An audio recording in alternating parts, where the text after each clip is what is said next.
Right there. We got a mic coming. Here there he is. He got there first. You did good, though. Thank you. Thanks for coming today, Senator Obama. Thank you. My name is Mike Draper. I'm from the Americans for Balanced Energy Choices. And as you touched on, energy policy is, of course, an important part in the country. And coal as an energy source is becoming an issue in this part of the state especially, but in this state in general. We've got it's abundant, it's cheap. We've been told that if we put the right funding in it, it becomes cleaner and cleaner every day. Do you support the funding for clean coal energy and the use of clean coal technology? Well, here's what, now, just as I'm an agricultural state, Illinois is also a coal state, so I've been dealing with this issue for quite some time. We are the Saudi Arabia of coal. We've got more coal than just about anybody else. But we also have this planet that is getting warmer. And that's a problem. It's a big problem. I know that George Bush didn't think it was a problem. But George Bush doesn't think a lot of things are a problem. And it's gotten so bad that even George Bush has acknowledged now that it's a problem. If we have the polar ice caps melting, that's changing the climate of the planet in ways that could be disastrous for agriculture. It could be disastrous for livestock.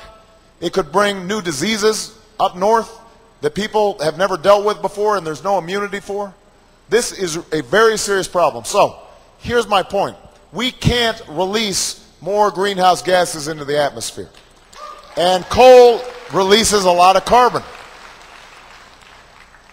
We have to cap the emission of greenhouse gases. And what I've said is we're going to have an aggressive cap and trade system. What that means is that any industry that wants to burn any kind of energy, it's going to have to pay for any greenhouse gases it releases. And by the way, that will generate billions of dollars in revenues that can be invested in clean technology. But what I also believe is if we can figure out a way to produce coal-generated power cleanly, then we should be for it. But here's the point. I'm not going to license or encourage coal that's dirty.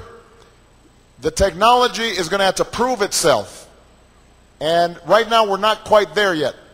On the other hand, though we just got, for example, in Illinois, a project called FutureGen that is designed to come up with ways to sequester, to capture the coal, pump it into the ground, just like natural gas or old oil fields. And if we can do that, then we should certainly take advantage of it.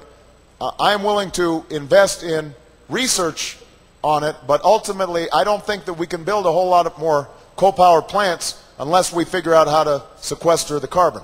If we figure it out, by the way, it will be good because we can license that technology to countries like China and India. They're building one coal-fired